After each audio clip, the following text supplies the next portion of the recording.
everybody, welcome back to my YouTube channel where normally we talk about spell work and how to cast Norse witchcraft. However, today I thought that I would do something a little bit different. Many of you know I am the High Vulva of the Facebook group, Voice of the Vulva, and the High Vulva for the group of the Raven's Path, both found on Facebook. And so many people don't really understand our equinoxes. We work on a different calendar than most pagans. Most pagans call Wiccans call this holiday Mabon. However, our fall equinox is called Haustblót. And it is very similar to what many pagans practice at fall equinox. It is a time of harvesting all of our crops and giving thanks for the things that we do have for the upcoming winter months. It is a time where we honor the gods of the harvest. And before I get into how I performed the blot, I would like to introduce you to one of my fellow Sisters of Seed. She is one of my admins and vulvas of the Voice of the Vulva group and a very dear personal friend of mine. Her name is Callie, and I'd like to give a warm welcome to her as she is going to explain Haustblót just a little bit more in detail than what I'm going to do here when I show you the actual blot. Thank you. Hi guys, so my name is Callie and I am one of the admins for Voice of the Vulva and the Raven's Path. With it being the autumn equinox, I thought what better time to do a video about the autumn equinox than right now. So the autumn equinox in heathenry is called Haustblót. It's basically the time of year where day and night are completely equal, and the days start getting shorter with daylight and it gets darker sooner. So one of the big things about Haustblót is between now and Samhain, obviously the nights get longer and the days get shorter, but also it's the thinning of the veil. So that means that the veil between the worlds starts to thin. You may start to see a little more paranormal activity. You may be able to speak to past loved ones a little easier during this time. There's a lot of really neat things that happens between now and Samhain.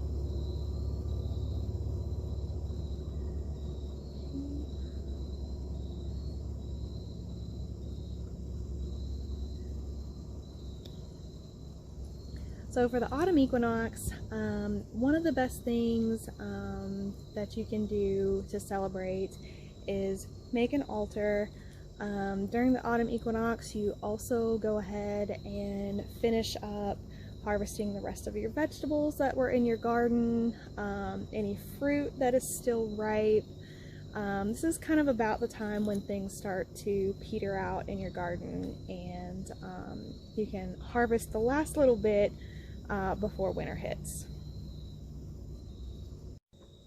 So some of the gods and goddesses that you can honor during autumn sacrifice is Freyr, Nerthus, Idun, Njord, Snorta, and Huldra. Those gods and goddesses are associated with the harvest, hard work. Some of them are for hard work. Huldra is a goddess for keeping of the flocks. So we have horses here on our farm, as well as a huge garden that we plant every year. So she is one that I call to fairly often whenever we have any issues with all of our many animals that we have. And also some of the foods that are associated with the autumn sacrifice are corn, wheat. You can also make like cakes and cookies. Anything like that would be a good idea to make for the autumn equinox. Also, one of the other things that is very important, at least to me, is to pay honor and thanks to the Landvatir. The Landvatir are land sprites that help protect and promote the flourishes of your harvest. They help protect your home. They are just very, very important to the smooth flow of your house and your land. They love people, so they help protect everybody.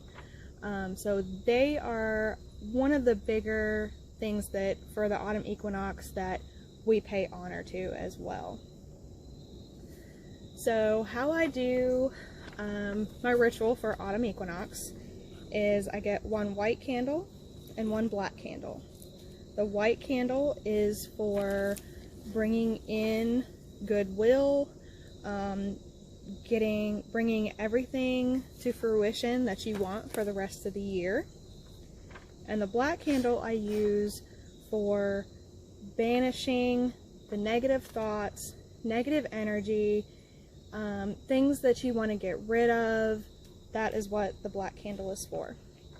So what I do is I take my full moon oil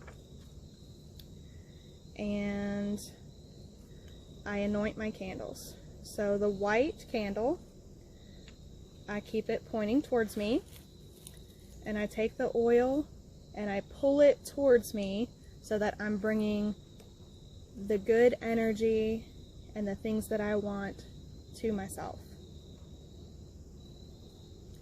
I will also dress my candle with yarrow and my altar where I'm going to burn my candle. I also use rose hips,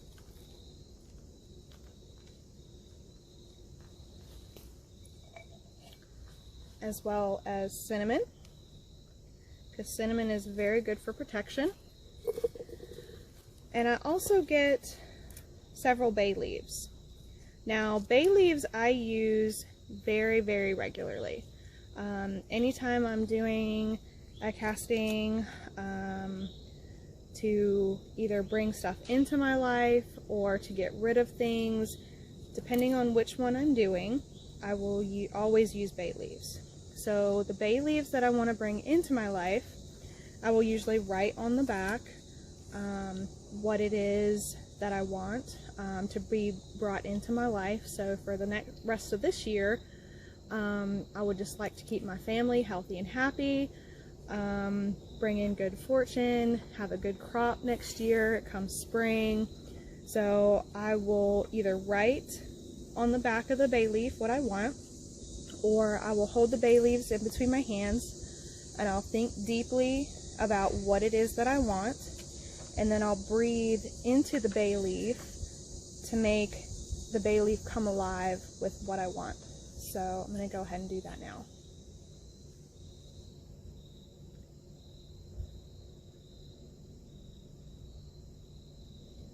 And the things that you want to keep to bring into your life, you want to lay next to your white candle.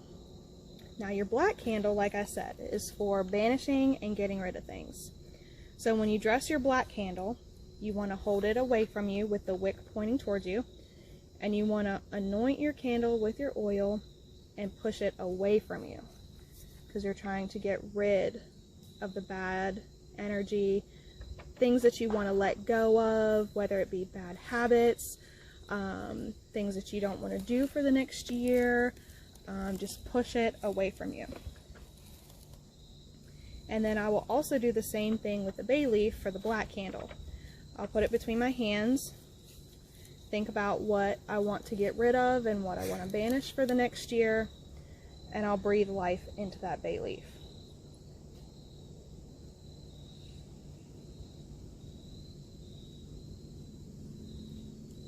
and then I will lay it next to my black candle for right now. Now, sage is also another very important herb for the autumn equinox. It just helps cleanse and get rid of negative energy. So I always like to light a piece of sage and let it burn while I'm also burning my candles. And it also smells amazing. So I'll just put sage all over my altar here, and then I'll just lay it down and let it burn. Now at this point, I'm going to go ahead and light my white candle. I'll have to do it with my lighter.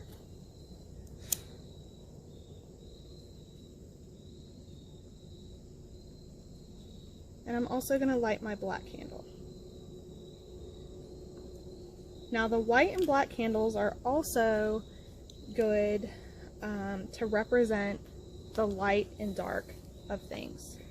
So the light and dark arts, the light and dark of the autumn equinox, because the autumn equinox is all about the days starting to become shorter with light and more dark, so it gets darker sooner.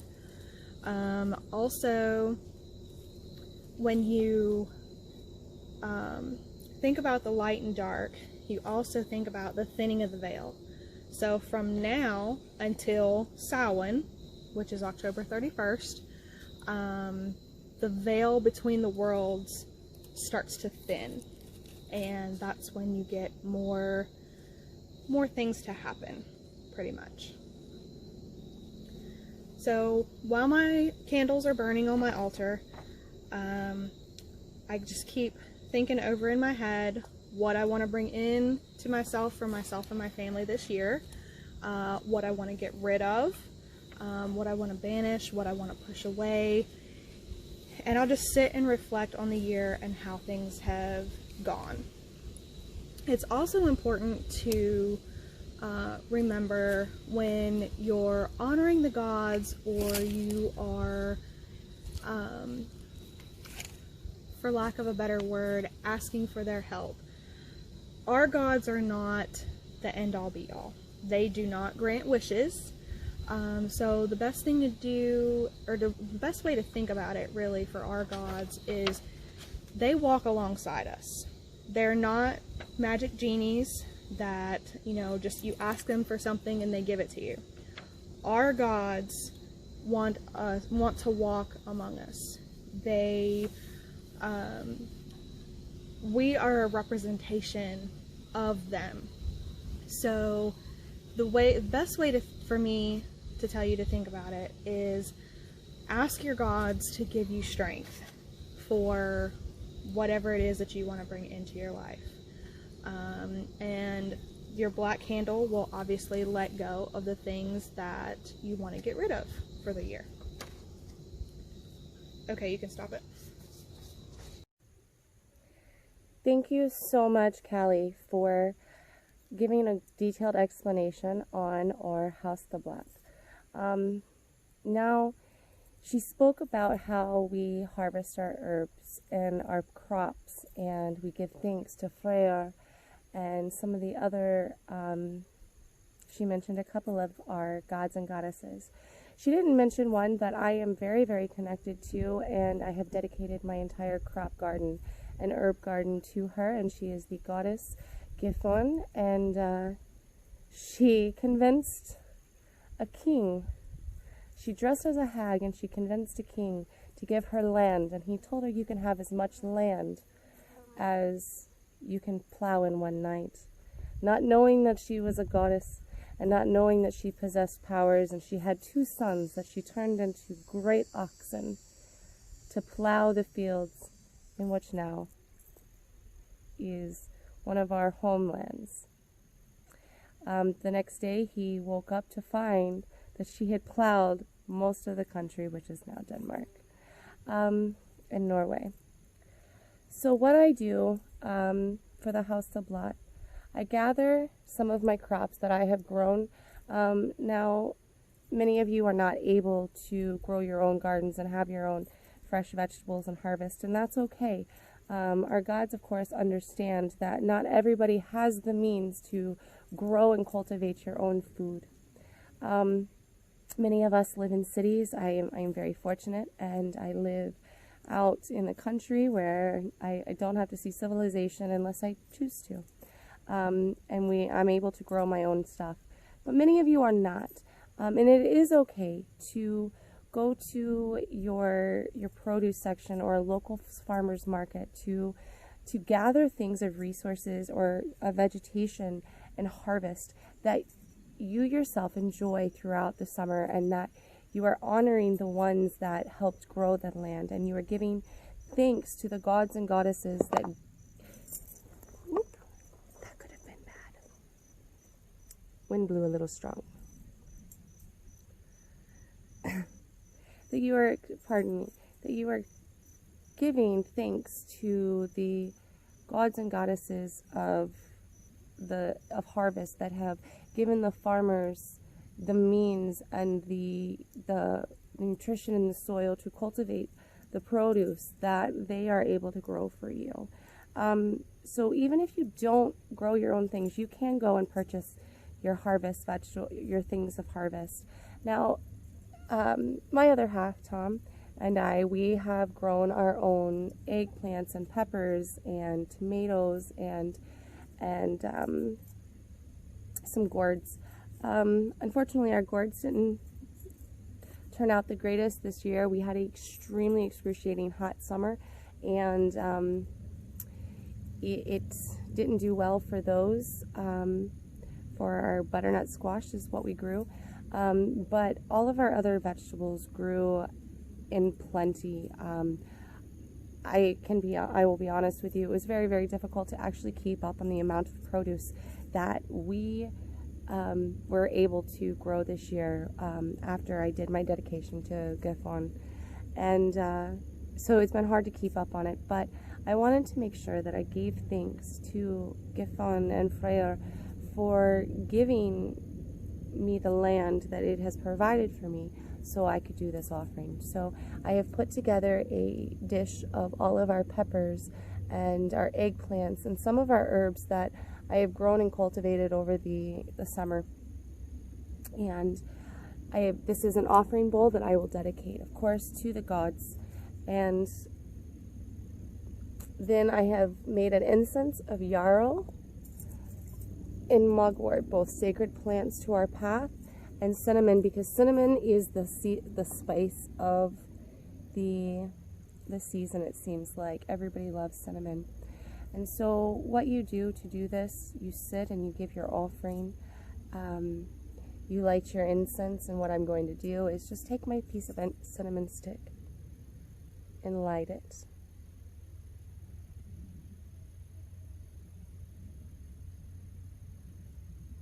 Sometimes cinnamon does take a little while to catch. Then I'm going to put it in my offering dish with the mugwort and the yarrow. And then another thing a thing you can do for your blot is you take bay leaves and you write things that you are grateful for, that they have provided for you, that the gods have provided for you, and things that you are wanting to manifest and to bring into your life during the next coming seasons, during the time where our veil is the thinnest and when speaking to our ancestors and our dearly departed is much easier, as Callie was saying. And things that I wrote down on my bay leaves are strength and love. Love is something that we always need, and it is something that we are constantly learning how to do. Well, over the last year, the gods have blessed me with my soulmate, and we have been able to join our beautiful families, and he has strengthened our relationship beyond anything that I could have ever imagined existing in a relationship. And so one of the things that I am thankful for is the strength and the love that the gods have provided me with in my relationship. Another thing that I am thankful for is the prosperity of the land that the gods have always provided for me, and that my stomach has never gone hungry and my mouth has never been quenched with thirst or suffered from thirst. It has always had an abundance of drink. And the other thing I have written down is the abundance of harvest, because they were so good to us this year. And how I go about burning my offerings and my bay leaves is I have taken a pine cone that I have wrapped in twine and wax, and I'm going to light that as if I was lighting a candle from my altar prayer candle. And I say prayer candle as in an honorary candle that I place and have dedicated to the gods. And I take this pine cone and then I set it in my cauldron. If you don't have a cauldron, you can use really any pot or pan that's fire safe, or a metal bowl. For many years I didn't have a cauldron, but this was gifted to me by a very, very dear friend when I took my vulva rites.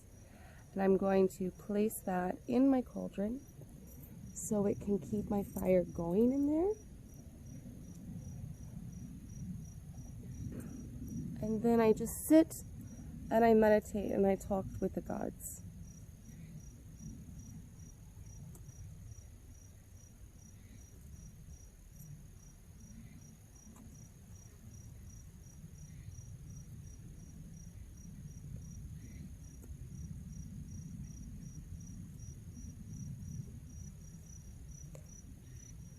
And then I take and burn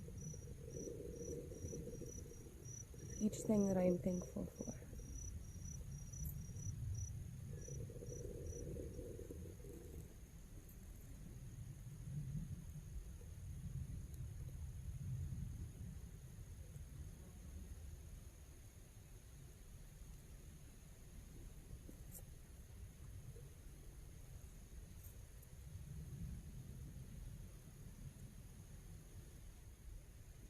Sometimes they go out.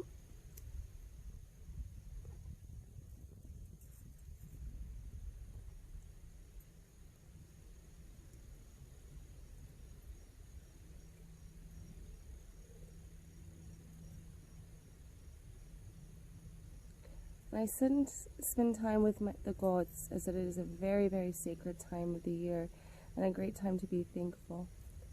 And so I always, whenever I'm showing the gods things, I always like to take my horn and some mead, because the mead was the drink of the gods.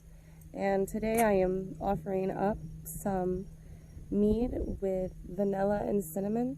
I thought it would be a good choice for this time of year of harvest.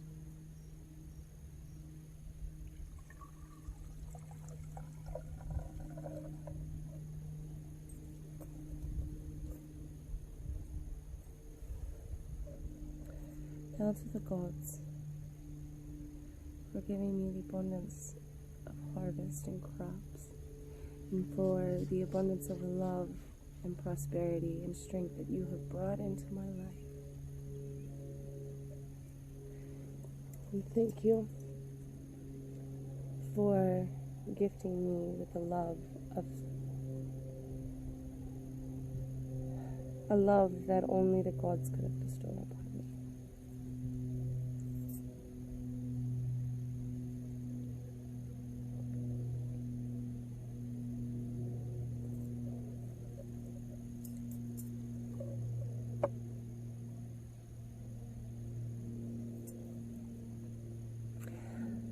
Thank you for joining me in my Haustblót ritual. I hope it explained a little bit more in detail. Just know that our gods know what we are able of providing and what we are able to give as offering. It doesn't have to be food, like I said, from your garden. It can be from your produce section. It can be from a pig that you have bought at market and cooked before them, and it can even be gifts of chocolate or or whiskey or anything that you have. You don't have to gift the things, of course, that I have given. This is just my personal choice. But the gods know your heart, and they know your intentions, and they are really truly grateful for any gifts that you honor them with. So if you can only give a little, the gods will be pleased. And many think, and I think, the more you give with the less that you have, the more honor and grace that the gods are going to bestow on you. I hope you enjoyed watching this video, and see you back next time. Taskana.